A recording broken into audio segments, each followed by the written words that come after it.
Baik ibu-ibu, kita lanjutkan kembali nggih. Kalau tadi kita sudah bermain yang namanya peta peduli disabilitas, itu tadi kita sudah mendiskusikan kasus-kasus.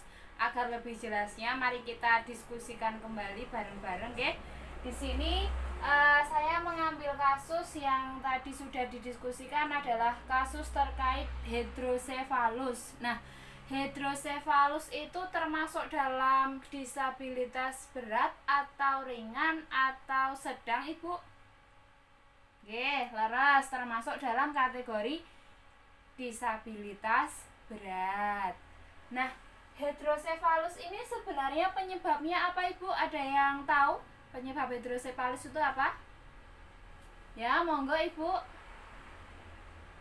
Nah, karena kurangnya gizi itu juga bisa menjadi salah satu faktor penyebab. Lah jangan dilupakan nggih, kolomben kita ponate belajar terkait pentingnya gizi untuk ibu hamil, ibu menyusui dan anak balita. Hidrosefalus ini juga kemungkinan besar itu bisa disebabkan karena faktor kekurangan gizi. Makanya ibu-ibu jangan sampai kita mengabaikan terkait gizi untuk anak-anak kita, karena gizi itu sangatlah penting gitu nggih. Nah, hidrosefalus itu termasuk dalam kategori disabilitas berat. Nah, tadi kasusnya kalau hidrosefalus itu kondisinya bagaimana, Ibu? Ya, kepalanya besar. Terus kalau anggota tubuh yang lain gimana? Tangannya kecil. Jadi hidrosefalus itu mengalami kepala yang besar, tangannya mengecil, kakinya pun juga mengecil. Terus apalagi Ibu kira-kira? Tadi yang sudah didiskusikan ya. Sulit melihat, sulit berbicara. Leres mboten? Nah, nggih. Jadi tidak bisa melihat, tidak bisa berbicara. Nggih mboten, Bu?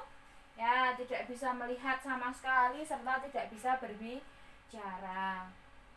Terus ada lagi enggak, Bu? Oh, nggih. Napa, Bu? Kepalanya tidak bisa geleng-geleng. Ora iso gedhek. Ngoten nggih ya. Karena kondisi kepala yang membesar itu mengakibatkan tidak bisa menggelengkan kepala, baik itu ke kanan maupun ke kiri. Jadi susah untuk digerakkan. Terus kalau hidrosefalus itu biasanya sejak lahir atau sejak dalam kandungan atau mungkin bisa beberapa waktu setelah si bayi itu keluar dari kandungan ibunya. Gimana, Bu? Nggih, pripun? Setelah lahir, setelah 3 bulan juga bisa nggih. Ya.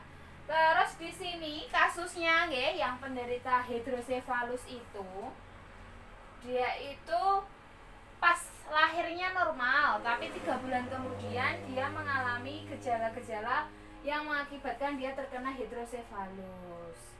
Kasusnya di sini adalah dia belum pernah diperiksa oleh tenaga medis, baru 1 kali saja. Itu pun ketika baru usia 3 bulan. Untuk yang selanjutnya dia belum pernah diperiksakan. Nah, dan juga kasusnya adalah dia tidak punya akte kelahiran. Nah, sebagai wujud kepedulian kita terhadap kasus ini, kira-kira bagaimana, Ibu? Monggo Ibu, pripun? Ya, melaporkan ke Pak RT. Ini loh Pak RT, di dusun kutu ada penderita hidrosefalus. Dia itu belum punya akte, juga keterbatasan dalam mengakses fasilitas kesehatan. Dilaporkanlah ke RT. Nanti Pak RT mungkin bisa melaporkan ke kelurahan. Ini ada wargaku yang butuh bantuan untuk terkait administrasi pembuatan akte kelahiran. juga bisa dilaporkan melalui kita pendamping PKH ya. Terus nanti juga bisa kita laporkan ke puskesmas untuk mendapatkan layanan kesehatan ya. Nanti biar dari pihak tenaga kesehatan itu bisa datang ke rumah untuk melakukan perawatan kesehatan yang tepat buat anak tersebut. Kalau sekolah kira-kira perlu nggak Bu yang hidrosefalus tadi? Nah, kemungkinan belum perlu nggih, karena usianya juga masih balita. Nah, ini juga penting Bu, kita perlu melaporkan ke Dinsos agar mereka itu juga terchannel ke dalam bantuan sosial yang lain, bisa nanti dapat jaminan kesehatan. Atau kalau di Bantul itu kemarin ada program ASPDB, asistensi sosial penyandang disabilitas berat. Nanti setidaknya bisa membantu meringankan biaya perekonomian keluarga ini. Nah, ke posyandu juga bisa, karena apa, setiap bulan itu ada kegiatan posyandu, nanti bisa dilaporkan ke kader biar nanti ada tindakan yang lebih baik untuk kasus hidrosefalus ini ya. Dan tidak kalah pentingnya, kalau di Sedayu itu ada Pinileh Keluarga. Pinileh itu merupakan forum atau keluarga di mana yang isinya adalah penyandang disabilitas berat. Nah, nanti mungkin dari pihak keluarga bisa dimasukkan ke dalam yang namanya kelompok Pinileh tersebut, biar nanti juga aksesnya terbuka. Nanti yang ada penyandang disabilitas beratnya seperti hidrosefalus ini mendapatkan penanganan yang tepat, pelayanan yang tepat, dan juga nanti mendapatkan kepedulian bersama gitu nggih. Ini hanya sekedar refleksi mawon kalau kita dihadapkan dengan kasus seperti ini. Ketika kita melihat adanya penderita disabilitas berat seperti hidrosefalus, kita harus bagaimana?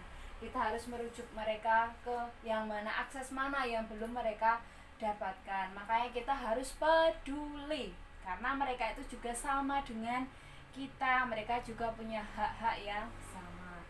Itu nggih, jelas nggih Bu-ibu. Nah, sakniki monggo Mang Persani flip chart tipun nggih.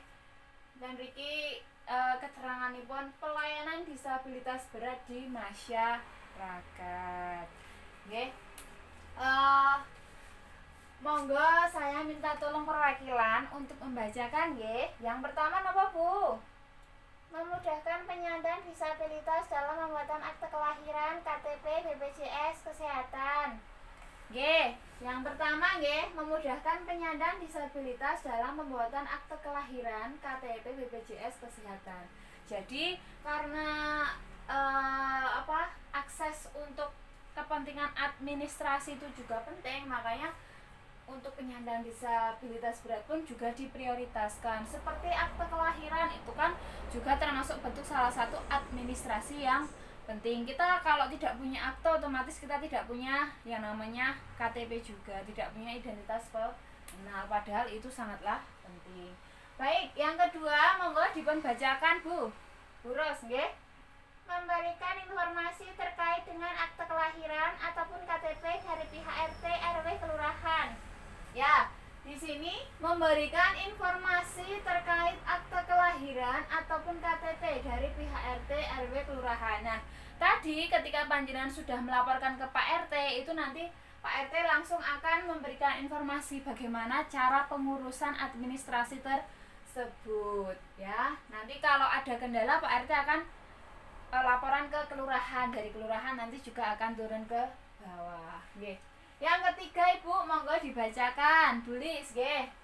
Memberikan kemudahan penyandang disabilitas berat untuk menggunakan sarana prasarana umum di masyarakat.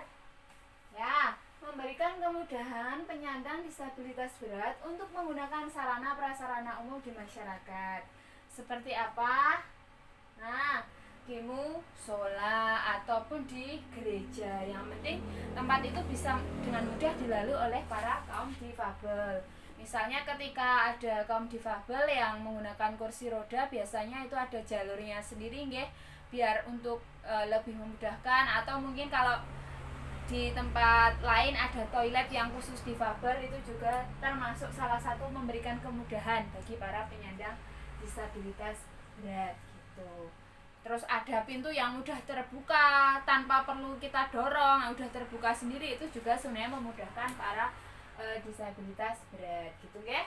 Oke, yang ke berapa ini Bu? Yang keempat, monggo pun bacakan sinten iki nggih. Nggih, Mbak Warsa monggo. Memberikan kesempatan bagi penyandang disabilitas untuk mengikuti kegiatan kemasyarakatan di lingkungan, pentas seni, arisan, karang taruna, dan lain-lain. Oke. Nah, mereka tuh juga punya kesempatan yang sama seperti kita, Ibu. Kalau tadi saya ceritakan di Sedayu itu ada kelompok pinilih yang isinya adalah keluarga disabilitas. Mereka itu juga termasuk komunitas yang tidak hanya sekedar kumpul-kumpul saja, tapi juga mengikuti kegiatan masyarakat. Mereka bisa pentas seni, bisa mengadakan arisan, bisa bersama-sama membaur dengan karang taruna dan lain-lain. Yang terakhir, monggo. Memberikan informasi jika terdapat keluarga dan penyandang disabilitas memerlukan informasi rujukan dinas sosial, lembaga masyarakat, dan puskesmas. Nah, ini tadi yang baru saja kita pelajari, Bu. Memberikan informasi jika terdapat keluarga dan penyandang disabilitas memerlukan informasi rujukan.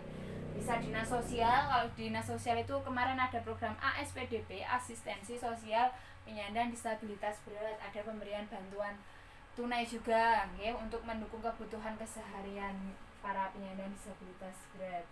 Lembaga masyarakat bisa ya, lembaga masyarakat mungkin tadi ada apa itu kelompok pinilih juga tadi, ke puskesmas, ke fasilitas kesehatan. Nah itu tadi ya, pelayanan disabilitas berat yang ada di masyarakat.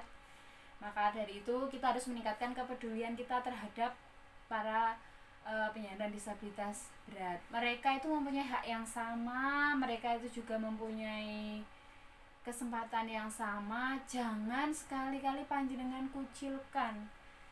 Mari kita rengkuh mereka bersama-sama, kita peduli bersama-sama dan penuh kasih sayang kepada mereka. Jelas nggih Bu Ibu? Jelas? Alhamdulillah jelas. Nggih.